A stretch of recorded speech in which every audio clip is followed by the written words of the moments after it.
m'appelle Xavier Gérard, j'ai 42 ans. J'ai fondé il y a maintenant 3 ans un start-up studio qui s'appelle Demol et qui est situé à Mont-Saint-Guibert, près de Louvain-la-Neuve. Startup Studio, c'est une entreprise qui aide les autres entreprises à naître et puis à croître. On essaye de partir de quelqu'un qui a un projet un peu fou, une idée qu'il voudrait développer, pour l'aider à faire éclore ce projet-là et à le faire croître.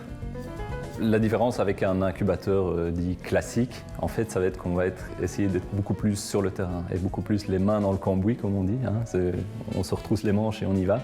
Donc on va avoir des gens qui sont chez nous, qui font les choses, qui vont coder des prototypes, qui vont effectivement faire ce qu'il faut pour débugger les applications. Des gens qui vont aller sur le terrain pour aider en tant que directeur commercial, pour mener une discussion de vente ou aider à la levée de fonds.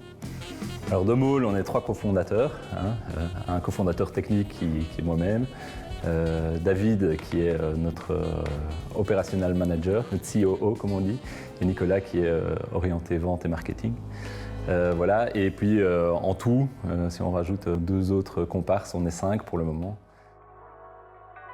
On a effectivement des projets qui viennent du tout début, des gens qui savent plus ou moins ce qu'ils veulent faire ou pas, et donc on essaye de voir avec eux là où ils en sont et ce qu'ils voudraient faire, si c'est possible de le faire, s'il y a des gens que ça intéresse. Et puis effectivement, une fois qu'on est un peu plus sûr de ce qu'on veut, on va essayer de construire un peu la solution ensemble, faire un petit prototype et mettre ça dans les mains de ceux qu'on pense être les futurs clients.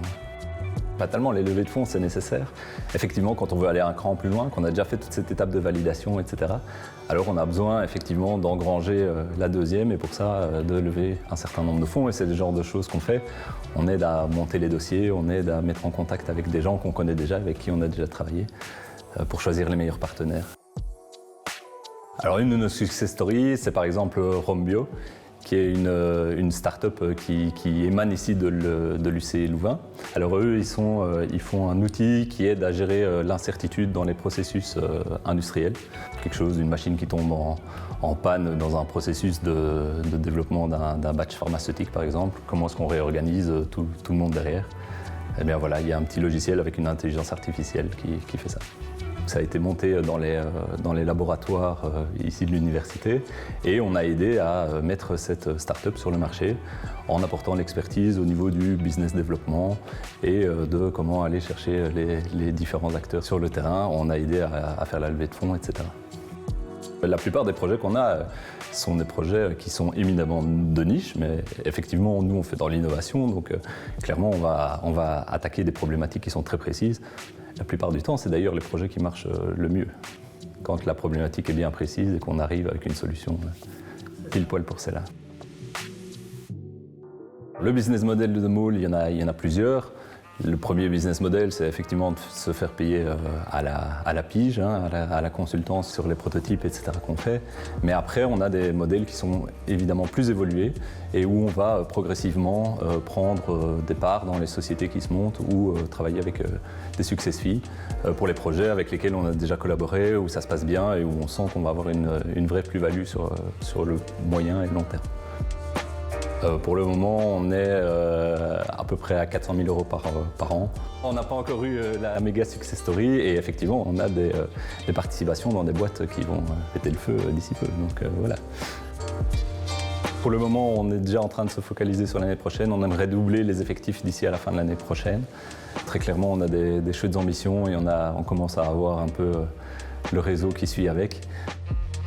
Il y a encore beaucoup de choses à faire. Entre autres, je pense qu'il y a beaucoup de projets qui restent dans les cartons parce qu'il manque de gens qui sont derrière, qui ont cette expertise et puis qui ont cette envie. Trouver, ce qu'on remarque ici après 3 ans de fonctionnement, c'est que les projets qui marchent bien, c'est les personnes qui sont derrière, qui sont réellement le moteur et qui font en sorte que ça avance.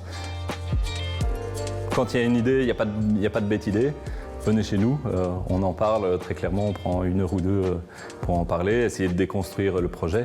C'est quelque chose qu'on fait très souvent et on essaie de le faire de manière le plus bienveillante possible, parce que c'est pas évident de venir avec un projet qu'on a à cœur et dans lequel on met son énergie et son espoir. Mais par contre, il faut clairement voir les choses en face et essayer de retenir ce qui va clairement tenir debout. La première chose à faire, c'est de prendre un café et d'en parler ensemble et puis on verra ce qu'on peut faire.